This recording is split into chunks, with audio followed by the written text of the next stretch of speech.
Hello and welcome into this edition of the Golf Show podcast with Rex and Lav. I want to lean into the idea that as bad as the United States has been, and they haven't been very good, that European team has been brilliant. I would argue, based on what they did 2 years ago in Rome, based on the idea that there's 11 of the 12 sane players, based on what they're doing this week, an away Ryder Cup, which Rory McIlroy himself said is the hardest thing in golf to win.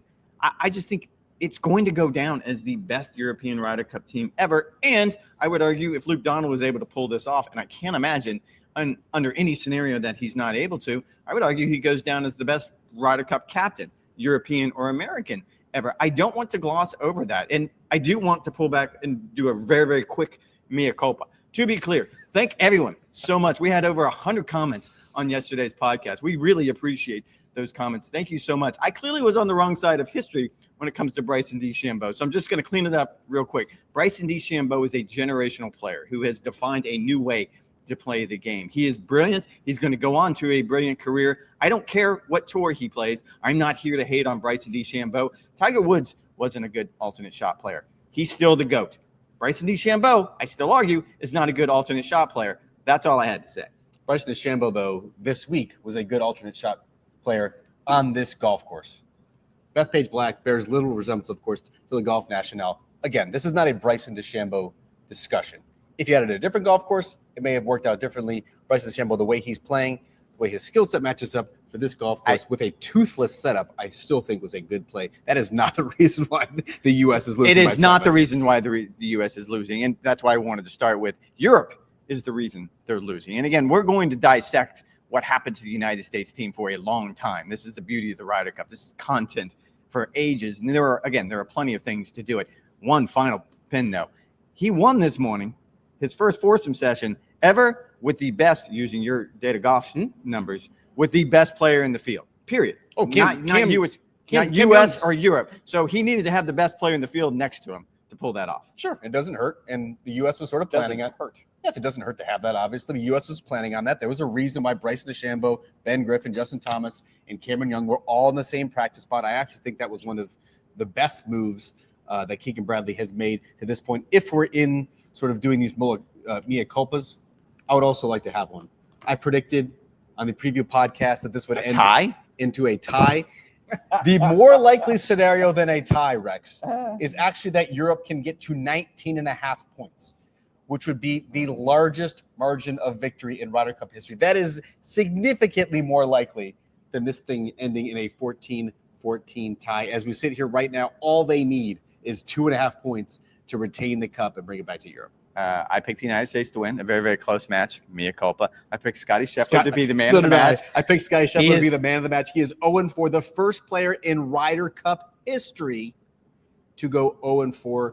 He was already making history. Not won a Ryder Cup match in 8 matches, going all the way back through Rome. So this goes back a while. I also picked the breakout star Russell Henley. That's not going to happen. And I picked the biggest disappointment to be Luke Donald. There's a lot of mea culpas we're throwing out right now. I can't remember who my breakout star was, but I can assure you it was not the correct one. I'm glad you brought up Scottie, because I think when you look at sort of the U.S. issues, it starts and stops with Scottie. I think it's in stark comparison to what has happened on the European side. Tommy Fleetwood has been flawless. Rory McIlroy is unbeaten, going 3-0-1. Jon Rahm, 3-1. Justin Rose and Tommy Fleetwood, they have combined for 19 birdies in their 2 4-ball sessions. Like, just absolutely clinical, near perfect golf in what is pretty extraordinary conditions. We're going to get to the crowd in just a little bit. Contrast that to what Scottie Scheffler is doing. And I don't think this is necessarily Scottie Scheffler being completely off his game. It's not like he's making bogeys. It's not like he's making clumsy mistakes. Certainly his putter let him down on day one, caught fire a little bit in the 4-ball session on Friday. You look at the number of birdies his opponents have made against him, nearly 24 birdies going up against Scottie. So clearly they're rising to the challenge, playing against the dominant world number one. Scottie hasn't quite met the moment yet, and I think that's been the most disappointing part for the Americans. And to be fair, you can't pin this on Bryson DeChambeau. That was the fun part of that conversation. You could probably in a universe start to pin it on Scottie Scheffler. Not to sort of single him out, but you needed production from your world number one. You needed production from your top players. You needed production from that Russell Henley, Scottie Scheffler, specifically in the foursomes. That was the United States side only hope. That and Xander being Xander and him and Pat Cantlay coming up with a way.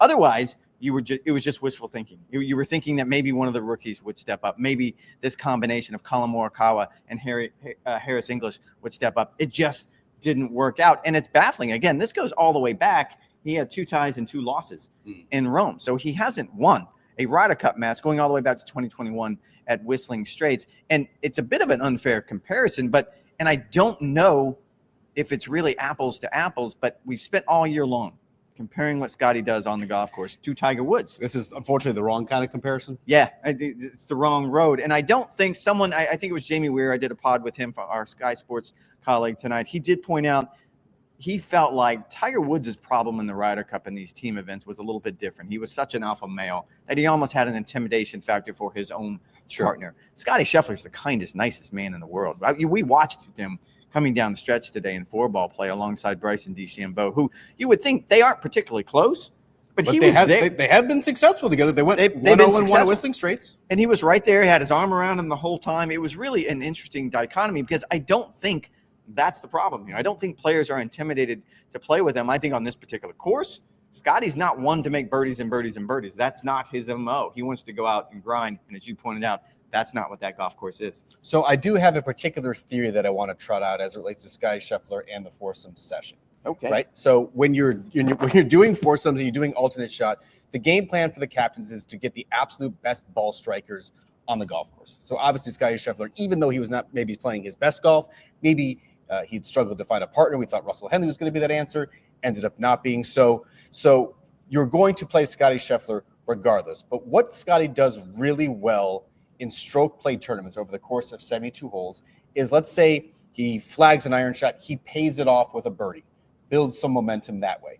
Let's say he gets out of position. One of his immense gifts is his touch and his hands and his scrambling ability. Let's say he makes a 5 to 10 footer to save par, sustain momentum that way. He builds it naturally and organically throughout the course of the round. And when you add it up at the end of the day, it's a 66, 67, and it's really impressive. But he is building on shots. He's stacking shots over and over and over again. When you get to Scottie Scheffler in the alternate shot in the foursomes session, he might flag an approach, but all of a sudden it's up to Russell Henley to pay it off. And then maybe he's not hitting a full shot. I was wondering where you're going with this. I didn't know. For 10 or 15 minutes. I think he really struggles to build momentum in that sort of format and in that sort of situation. And when you pair him with another sort of subdued and laconic partner in a Russell Henley, I think it just tends to fall a little bit flat. And Scottie, although on the outside he appears very stoic and very unlikely to get flummoxed, inside he's burning as intensely as any competitor. And so I think those two dynamics are contributing to the fact that he is now 0-4 in foursomes over the last 2 Ryder Cups in, again, a situation and a format that should really suit his skill set as the best ball striker on the planet. And I think you landed it. Yeah, I wasn't quite sure how you were going to get there, but you did land it. But I think this has something to do as well, going back to the Bryson DeChambeau conversation, because it is weird to do. Most people don't play alternate shot. You and I used to play in a company tournament. It's just uncomfortable to stand on a tee and know you're probably not going to hit a shot until you get to the green. And then, God forbid, you end up putting your partner underneath a tree. Suddenly you're dealing with that anxiety. So for a player, you're absolutely right. Like Scottie Scheffler, who likes to get into a rhythm, it's difficult to do that when you're only hitting half the shots. How about the crowd, Rex? That, to me, was one of the biggest stories, besides the Europeans going absolutely berserk, going 3-1 in the morning foursomes, 3-1 in the afternoon session to build this 7-point lead. The crowd was really a big storyline, particularly how hostile they were. We sort of signaled that this was the potential that was going to happen over the weekend. There was sort of this theory. Eamon Lynch was one of the biggest conspiracy theorists as it relates to this over the past couple of months, that, if the Americans get down, all of a sudden the 50,000 fans here are going to turn on them. And all of a sudden they're going to be cheering for the Europeans, and it's going to be very hostile towards the Americans. That obviously was not going to happen. If anything, they were more emboldened. They were more encouraged to be more vitriolic towards the Europeans. We saw that particularly in that 4-ball match with Rory McIlroy and his partner Shane Lowry, the give and take there with the fans What did you make of it? Did it get out of control? Did it get across the line? And if so, who's to blame for it? Yeah, Eamon wasn't right on this one. They just got more angry. They got louder. They got grosser. I just think they just doubled down on the things that they don't like. And in this particular case, it was Rory McIlroy. I was just on live from, and I went on right after our colleague, Jaime Diaz, who both you and I have so much respect for. But Jaime had gone out and walked a couple of holes with Rory and didn't think it was that bad. I guess, and I will circle back around and say this as only half jesting. I don't, this isn't about the volume. This isn't even about the tenor. This is about the timing of these jeers. When they come in the middle of a backswing where you're intentionally trying to interrupt the competition, you're intentionally trying to insert yourself into the competition, that's where it should stop. And that's where I think it crossed the line. As far as what was said, and yes, there was gross things and things that I've never heard at golf tournaments. My bigger deal was it just wasn't creative. I expected better. Like I was a little disappointed on that front. And I've made this argument before, and it seems apropos to do it now. This happens every 2 years at the Ryder Cup. I knew it was going to happen this year simply because it was in New York City. Those in golf always talk about making golf a mainstream sport, not a niche sport. Mainstream sports look like that. They're ugly and they're uncomfortable, and it's fans who feel like they're entitled because they've spent a lot of money to be there. You go to Yankee Stadium, you're going to hear the exact same things. I will give Rory McIlroy a monsoon of credit because you and I both were out walking. He heard so many things, and there was so much screaming going on. You and I both covered Tiger Woods in his prime. I can tell you, I've never seen Tiger Woods have more than 4 or 5 uniformed police officers walking with him. And they were only there because the crowds were so big. They were there for crowd control. Today, things really went bad for Rory on 6 and 7. That's when they really got gross. I was told by a security officer on the site that at that point they called in about 24 additional police officers. You heard me, 24 additional police officers, and they were essentially leapfrogging. They would create a wall between Rory and the gallery of 3 officers, and then leapfrog ahead and do it again and do it again. And eventually, I think that calmed things down. But it got really nasty to the point that I wasn't fearful for Rory, but certainly it was an atmosphere I've never felt before because the vitriol going both ways sometimes was really, really high. Yeah, I mean, there was a moment on 6th green where the heckling was so intense and so prolific that Rory told the referee in the match, I'm not going to putt until they shut up. So at that point, you thought, boy, is this thing going to bog down? Is there going to be some sort of delay? Is there going to be some sort of intervention the PGA of America or the security guards are going to have to do? I did think it lessened over the course. I have to give a lot of credit to Rory and Lowry basically for sucking it up. I also have to give a lot of credit to Justin Thomas and his caddy Matt Minister. Trying to quiet down. Every single shot, they were going out of their way to put their hands up, to ask for silence, and to ask for peace. Now, Justin Thomas was also whipping the crowd into a frenzy, but that's what he should do. Yeah. When the Americans are hitting a good shot, I have absolutely no problem with him turning to the crowd and trying to get them riled up. That's what you're supposed to do. That's supposed to be the home course advantage. Where it, in my opinion, crossed the line was yes, the personal attacks, Rory about his personal life, Shane Lowry about his weight, Bob McIntyre about his appearance. I mean, you can go on and on. Every single player was dealing with these sort of barbs, but you're exactly right. It's the timing of when you're getting into your routine, when you're settled over the ball, all of a sudden, then you're hearing these lone cries out, and then you back off. That gets the crowd even more animated, and it just creates a really, really vicious cycle. I do think, Rex, that some blame can be sort of shared. I point to the PGA of America, who made $750 tickets, and so you have 50,000 fans on site who basically think that they have a free license to do whatever they want because they paid immensely for these tickets. I still point to players such as Rory McIlroy, who in the run-up to this event was very antagonistic and basically preempted this by saying, yes, we're anticipating something is going to happen, and it's all about how we're going to respond. You can get abuse, you can deal with it in spurts, but over the course of 3 days, you are eventually going to snap. We saw Rory McIlroy have sort of mini snaps over the course of Saturday, giving it to the crowd, them telling Rory, F you, Rory responding back, F you. It got a little bit hand nasty. Gestures. Hand gestures. Or hand gestures as well. To me, that was a little bit across the line as well. And I also, Rex, I think the American players are somewhat to blame for this in sort of a inadvertent way, where they led for a total of 3 holes in the morning, and they led for a total of 3 holes in the afternoon. They are not giving the crowd much to cheer about. And so in the absence of the crowd's cheers, angry. what they're basically doing instead of cheering is just outright heckling. They're angry. They wanted to see better performance, and they're taking it out on the Europeans, unfortunately. And I will add that on the 14th hole, Rory hit a very important putt. And to your point, I wrote a story about this, about he just embraced the role of being antagonistic. And we saw full-throated bass in his voice, Rory, where he went to the crowd. He wasn't celebrating with Shane. He wasn't high-fiving his caddy. He went towards the crowd, pumping his chest and throwing his hands. Yeah, there was a very small pocket of European supporters that I'm assuming he was gesturing to them. Sure, but I think he embraces that as well as we did. I will say I probably walked 6 holes with that group. I think Shane probably took it harder than Rory did. It seems like Shane had to be restrained a couple of times by his caddy, even once by a police officer when they'd gone into like a porta potty situation and some fans had started barking at him. I mean, I don't know how Rory did it, how he was able to execute getting that much vitriol, getting that much hatred. It's amazing that he's able to kind of feed off of that. I mean, that's what is so impressive. Obviously, you can look at Tommy Fleetwood, the way he's played. You can look at Justin Rose and the way that he's played at the age of 45. You can look at the play of John Rahm, who is, I think, reminding everyone this week of his greatness. Just because he went to Live Golf, all of a sudden he did not sort of diminish his status as a world-class, generational type player. But I look at Rory McIlroy, who clearly, ever since he pounded the table just like this, in fact, 2 years ago in Rome, he was asking for all the smoke to back it up. You got it. The manner in which he did. He is now 7-1-1 in his last 9 Ryder Cup matches.